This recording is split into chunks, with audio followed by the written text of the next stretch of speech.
NewOrleans.football, the best Saints coverage. Go sign up today. Nick, what's up, man? How's it going? Hey, how you guys doing? Doing well. Okay, so let's dive in. Let's dive into this. Very broad question, but I was texting you about this. To me, everything viewed on balance, it is wildly successful what Sean Payton has done with this year's team, being in the first post-Breeze year with all of these insane injuries and a schedule that not the hardest, but also not the friendliest early on. It is insane to me that these Saints are sitting here at 3-2 going into the bye week. Yeah, it is pretty impressive, and I mean they should be 4-1. Sean probably coached them out of one of those wins, just kind of with the approach. You know, I think it's interesting though. Without the approach against the Giants and things kind of imploding, I'm not sure we see the end of the Washington game the same way, where they kind of, tried to put their foot on their neck and go for it. I think Peyton needed to see that film, and that led to the adjustment the next week, maybe a little more leeway with Jameis Winston there. But to be 3-2 and you're without, Drew Brees, how many teams just go into the next year without the solid succession plan, the Aaron Rodgers type succession plan? A lot of teams don't lose their Hall of Fame quarterback and look like a team that's destined to be, a playoff contender.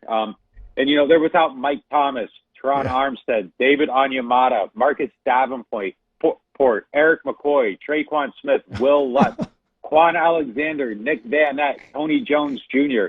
I mean, to be without all those guys, to be 3-2, should be 4-1 is a pretty impressive start to the season. And there's been some survive and advance. They aren't going to win a ton of style points for how they're doing it.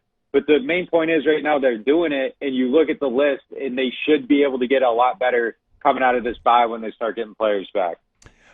So, Nick, right now up on NewOrleans.football, you have an excellent piece that went up about 12 hours ago, Saints Film Room, how Marshon Lattimore shut down Terry McLaurin, one of the NFL's best receivers. Can you give our listeners a little taste of that? Like what did Marshon do to look like, well, you tweeted during the game, like when he plays like that, he looks like arguably the best cover corner in the game.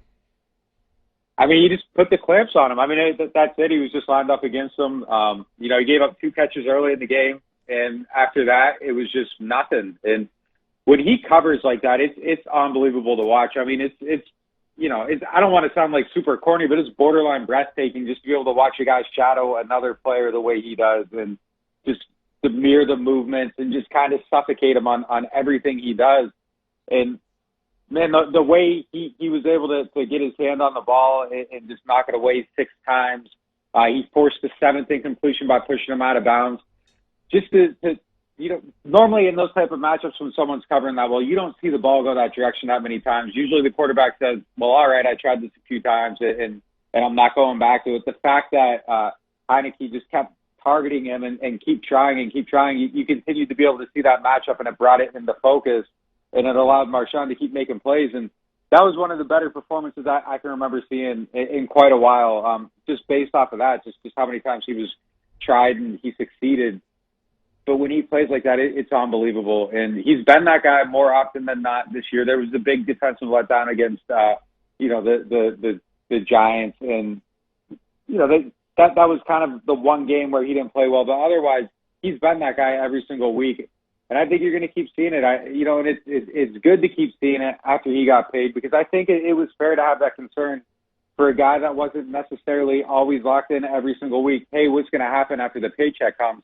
Right now the paycheck's coming, and he's playing exactly the way they want him to play.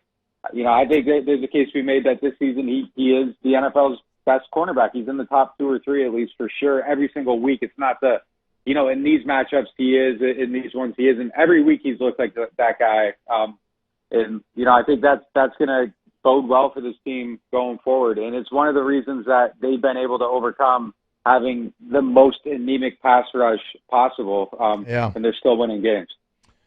Hey, I want to ask you about another Ohio State Buckeye on this team. That's Pete Werner. Back-to-back games, he's had double-digit tackle games. Looks like he's really coming into his own. What can we expect his role to be? And when Quan Alexander comes back, does his playing time go away, or do you think he's earned to stay on the field?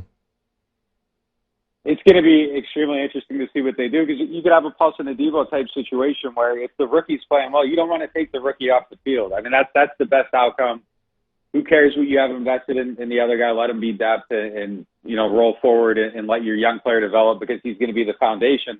It's going to be interesting, though, to see if they do that the same way with Pete Werner. They really like Quan Alexander. They like the energy and just that, in those intangibles that he brings to the field, and people kind of feed off it a little bit. But I think there's a case to be made that Pete Werner is a little bit more of a sound player, especially against the run. He plays his gaps well. You see his vision. He's in the right place at the right time.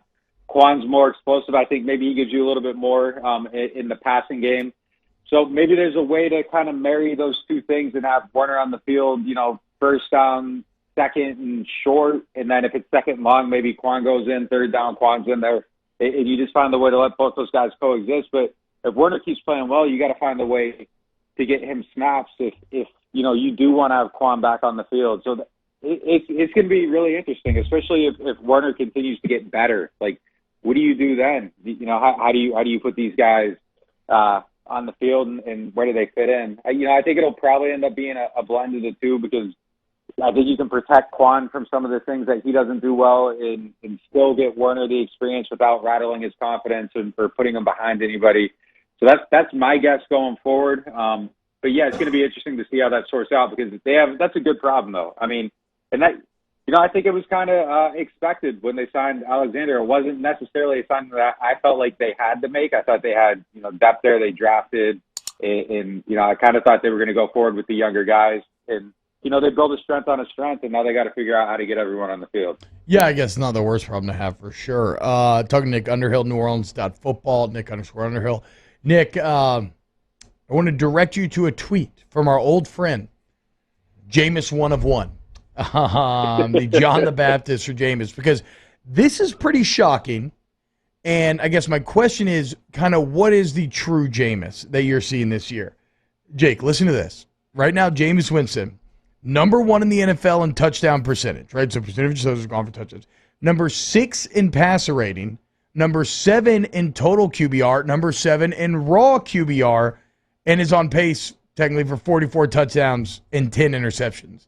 But as you sit here this Sunday, it seems like the majority of Jameis Winston talk that I see around the Saints is that he's bad. So, make sense of it for me, Nick.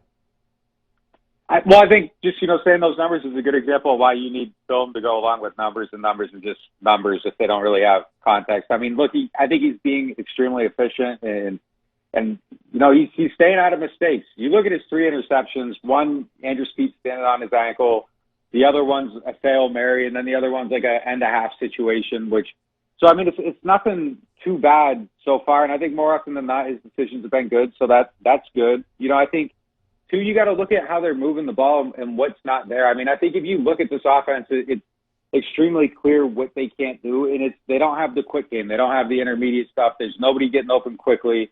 And those high percentage passes, the quick slant to Mike Thomas, they aren't there. They tried 2 slants last week, and they both got dropped or the receiver got bullied out of the route. And that's a tough way to survive. So I think when those things come back, his efficiency will get better, and you'll see, some more high percentage plays, and it'll open things up, and I think that'll become a little bit easier. But, in this game, 50% passing, and I think there's a lot of things he could have done better in this game. So this isn't, the defensive Jameis Winston, but you start going through it. There was a stretch where he had 1 completion and I don't know what it was, 10 or 11 attempts. Yeah. But 3 of those you're buried. Yeah, 3 of those you're buried in the end zone, and he's trying to throw his way out of there. It almost gets sacked on first down. Second down, it's just a bomb up the sideline because nobody's open. Third down, tries a back shoulder throw to Marquez Callaway. Callaway kind of gets, bullied out of it a little bit. It was a tough play to make, but maybe Mike Thomas makes that play. There's a screen where Adam Troutman misses a block, and the screen gets blown up before it can even get to Alvin Kamara. There's a drop pass by Kamara on a wheel route. So, I mean, there's a lot of things happening on this offense that aren't helping Winston. I think there's instances where Winston's not, performing as well as he could, and there's room for growth. So I think you need to get everybody back out there, and there'll be a balance. But I think we've seen more good from Jameis than bad at this point. And, again, you go back to that list of players. You're without your top 2 receivers. You're without your 2 of your 3 best offensive linemen. Backup running backs. I mean, the tight end, I think Nick Van Ness suddenly is an important part of this offense where as before it was, an afterthought. But you look at what they have at tight end, and there's a, a talent drain there, and they aren't really getting the production that they need to out of that position. So I think he matters now as well. Maybe him coming back, blocking a little more. Maybe Troutman can get a little bit more involved in the passing game. I'm not holding my breath on that, but there's just a lot of pieces missing, and I think when they're all back, we'll kind of get a better idea of what Jameis is. But right now, I think it's very much jury's still out. But I just don't think he's going to sink their season. It feels like he's been staying out of trouble pretty well. We don't know if he can carry him to a victory yet. We do know that he can lose him a game. I mean, it happened kind of in Carolina, but more often than not, I think he's going to stay out of trouble, be able to manage it, and maybe once everybody comes back, he thrives a little bit better, or he becomes a little bit better of a game manager. But it's very much on the defense, and I don't think Jameis is going to sink their season. Nick, okay, a couple just quick fire ones here. What do we know anything about the status of Deontay Harris? So right after the game, I heard that there was a little bit of optimism that it wasn't going to be a horrible thing. Waiting for an update, you got to go get scanned. So sometimes optimism turns into pessimism. But the fact that they were optimistic right away is a good thing. Any news on the Will Lutz return, as they can't make field goals? I mean, it's crazy. Yeah, I think there's a shot after the bye. He was, getting to a point where it was week to week, getting better. And I think that there's, some hope that it will happen after the bye. It's oddly maybe the most important person missing on that list of players behind Mike Thomas because, they can't make a field goal and they can't seem to find anybody on the street that can make a field goal. And that makes sense because it doesn't seem like anybody in the NFL can make a field goal right now. Yeah, I guess that's true. I guess that's true. It's kind of a symptom, a league-wide symptom at this point. Okay, last one here, Nick. I know I'm going long. Was there anything that you saw in your game rewatch that is maybe responsible for the uptick from one week to the next of Kamara getting involved in the receiving game? Was it just like they had to go through a week of him not being in it, so they had to force it? Like why no success last week and then all the success in the world this week? A couple things. I mean, I think they just called more plays for him, and that was something that worked out well for him. The other thing is that I think they were forced out of the running game. They used a 5-man front, Washington did, and just kind of running into that wasn't going to work for him. So they just had to find other ways to manufacture offense, get the ball into his hands, and I think that was just kind of using the passing game a little bit as an extension of the running game, which they hadn't done the week before because they were getting 8-yard runs out of him, and it was it was working. So when it didn't work, necessity forced it to change it, and they got the ball in his hands. I don't think it's going to be an issue all year where Alvin's not going to catch passes. He just might not get to, the usual 81 or 83. But if he doesn't, it'll be because he's carrying the ball more. Nick Underhill at NewOrleans.football. Again, I cannot tell you enough how much I love that site. NewOrleans.football. Sign up today. Thanks, Nick. Yeah, thanks for having me. And you get pods, you get articles, you get all of it.